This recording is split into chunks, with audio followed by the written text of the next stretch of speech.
Today we're talking about writing poems to inanimate objects. What? Yeah, let's talk about that bit.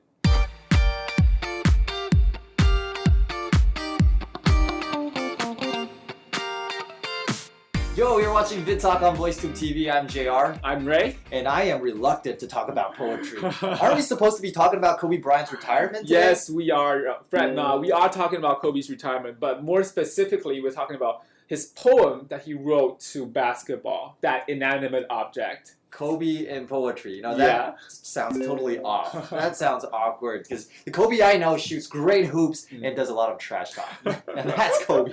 That is Kobe. But poetry doesn't go with him. Yes, but he wrote this poem to say goodbye. He wrote this poem to announce that he is retiring after the season. So this is kind of his way to say goodbye to basketball, to the league, to his fans. He kind of poured his heart into this poem. So he's getting sentimental. Yeah, it shows through this poem. Yeah. Okay. Well, speaking of Kobe Bryant, he's 37 years old. He's been playing in the NBA ever since he graduated from high school. And he's been playing with the LA Lakers. Mm-hmm. That's 20 seasons in total, and that's actually a record, Yeah. Because that's the most seasons played with the same team. Yeah, for a single team. Yeah, within his record, he's won 5 NBA championships and been elected 17 times on the All-Star team. Wow, that is a hell of a resume. Yeah, he's really got game. Right, and because of his outstanding performance on the field, he's earned himself a couple of nicknames. For example, the Black Mamba, 小飞侠, yeah. Right? And there's this one, Kobe-1 Kenobi. May the ball be with you. Yeah, Speaking of his name, though, do you know where his real name comes from? You mean Kobe? Yeah, Kobe.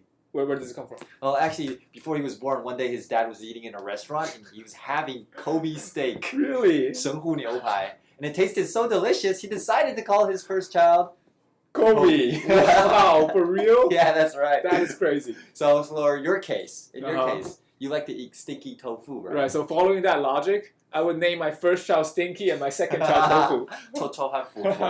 And I'm sure there are a lot of Kobe fans right here in Taiwan because I think he's visited us for a couple of times. 4 times in total, right? As far as I recall. 06, 07, 09, and then this year. 2015. Summer, actually. Right. And so he has phenomenal influence in the basketball community. How's that, though? Off the top of my head, I can think of a couple of amazing feats and accomplishments that he did. First thing, he once single-handedly scored 81 points by himself in one game.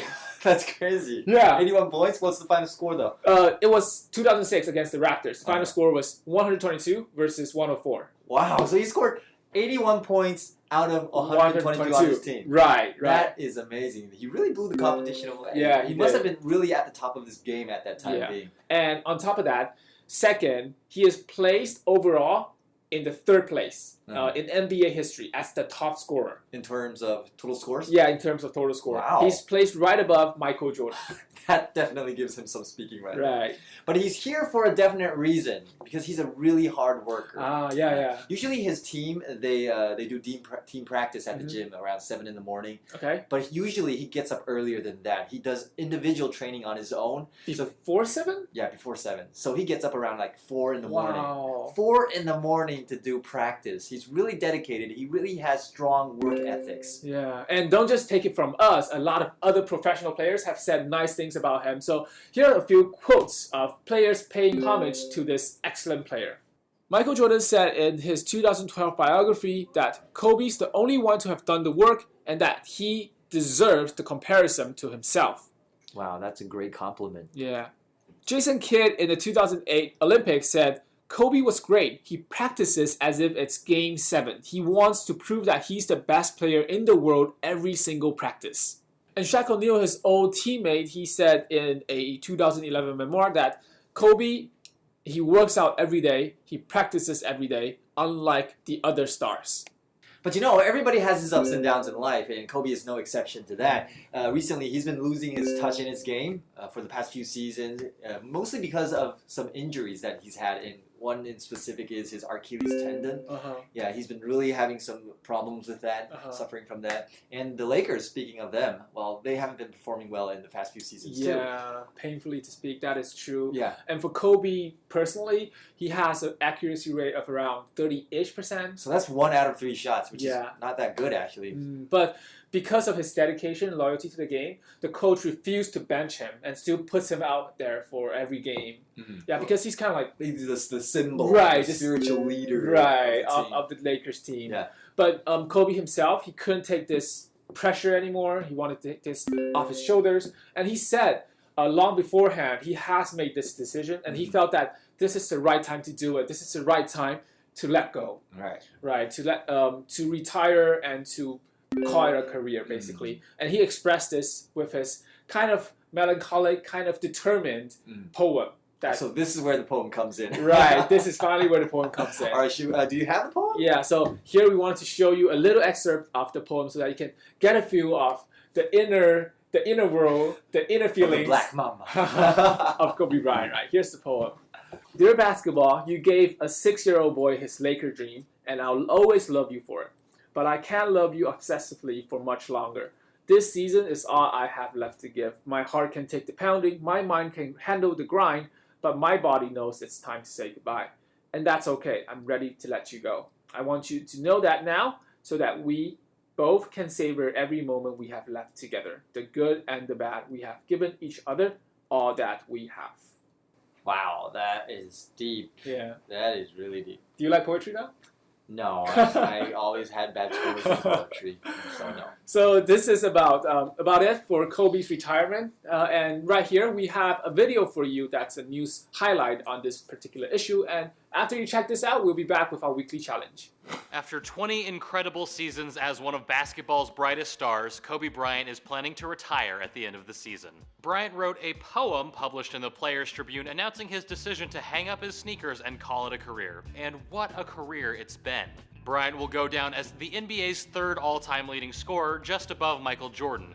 During his run, he captured 5 championships, 2 Finals MVPs, and 17 All-Star Game appearances, all with the Lakers. Not to mention his 2 gold medals. He's come a long way since setting the record for being the youngest player in an NBA game, but like anyone else, his youth has faded. Welcome to the weekly challenge part of VidTalk, and today we are looking at this particular sentence. Bryant wrote a poem published in the Players Tribune announcing his decision to hang up his sneakers and call it a career. Now we want you to make a sentence with call it a career, and what does that mean, JR? Well, call it a career, you probably heard of the phrase call it a day, which means to wrap up a day, to finish a day's work. So call it a career means to finish your career, to make an ending to it. That's right. 所以 call it a career 就是呢结束了你的职业，结束你的生涯。那 call it a day 呢是结束了一天的工作。Right. So call it a something. So you can make a sentence with either call it a career or call it a day, call it a night. And leave it with our comment section right there. We might choose yours for the next episode. Thank you for liking, commenting, and sharing this video. And remember to subscribe to VoiceTube TV right up here and come back every Thursday night for a new episode of VidTalk. And also subscribe to both of us here, Ray Do English down here, and JR Lee Radio down here. And let's go to our comments left by you guys in our last episode. Last time we talked about bucket lists. Yeah. Kicking the bucket, things that you want to do before you die. And we wanted to cover as much ground as possible. So we've chosen 10 of you guys' comments. And we have, I have 5. You have 5? I have 5. Right. So let's start with yours. Okay. So first of all, we have Yu Chen. Before I kick the bucket, I want to go hang gliding. Okay, cool. Jia Ming. Before I kick the bucket, I want to travel around the world within 80 days with my lovely family. Sounds expensive.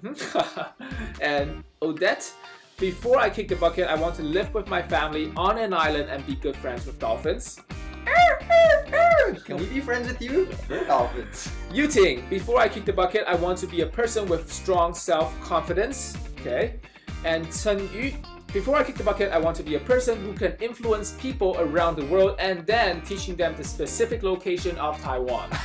Yeah, and tell people we're not Thailand. We're Taiwan. We're not Sawadee-ka. What you got there? Well, what I got here is 5 comments. Benson Wong, he said, before I kick the bucket, I want to see JR and Ray with my own eyes. Before that, though, you can see us every week on VidTalk. Yeah, stop rapping. All right, next, Automatic 230.